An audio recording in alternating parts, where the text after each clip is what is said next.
Well, U.S. beef exports remain red hot these days, as this year's demand is already ahead of last year's record-setting pace.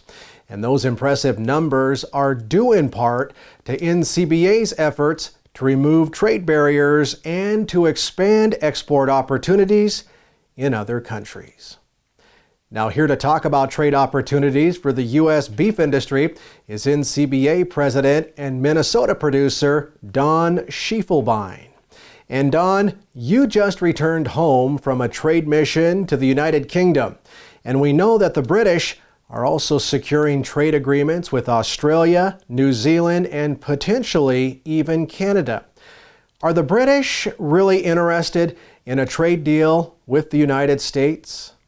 Absolutely. You know, one thing that's really changed the face of everything is when you have a war on your continent, everything changes. And now it's deciding who do we want to do relationships with? And they're deciding, boy, isn't it important that instead of having our primary trading partners being Russia and China and Ukraine, that maybe it makes a lot of sense to incorporate the United States with our shared values and, of course, access to the best beef in the world.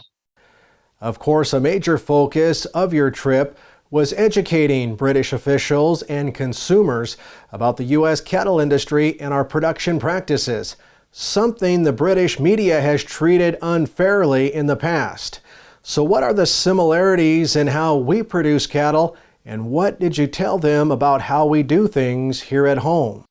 Well, you know, their image is so different from the reality of what we have here in the United States. If you were just to ask them point blank, what does the U.S. production mean to you? They are thinking we raise cattle in groups of tens of thousands, if not hundreds of thousands of cattle. So when we told them that we were basically just family farmers who raised the cattle in groups of 40, you could have seen their eyes get incredibly large, and the shock on their face was incredible because their image was much, much different. And then as we began to talk, and as is usually the case, the similarities began to be much, much stronger than they ever realized. They didn't realize we were just a collection of small family operations who were raising beef with the integrity of everything that is dear to them, including the environment in mind.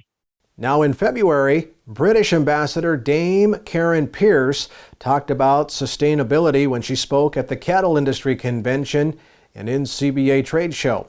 And one of the reasons for your trip was to discuss our sustainable production practices. So how was that conversation received in your meetings with Parliament, and do they share similar views?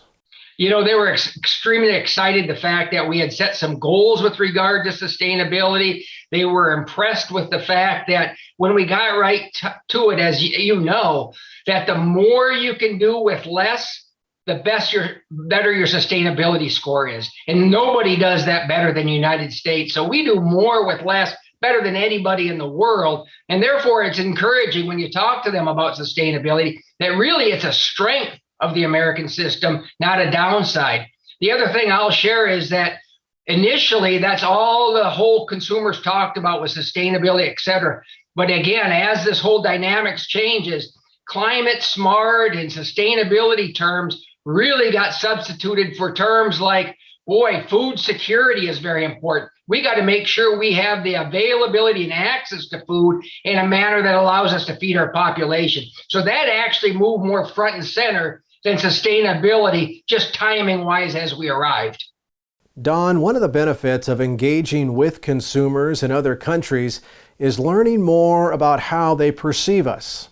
What are one or two misconceptions you were able to address during your recent visit to the United Kingdom? Well, I mentioned the one about size. That was huge. They thought we were basically these huge factory farms. The other belief that they just had just no ideas is we were talking about grass-fed beef versus corn-fed beef. Their understanding of corn-fed beef in their eyes was that the calf was taken away from mama basically at day one and fed corn all of its life.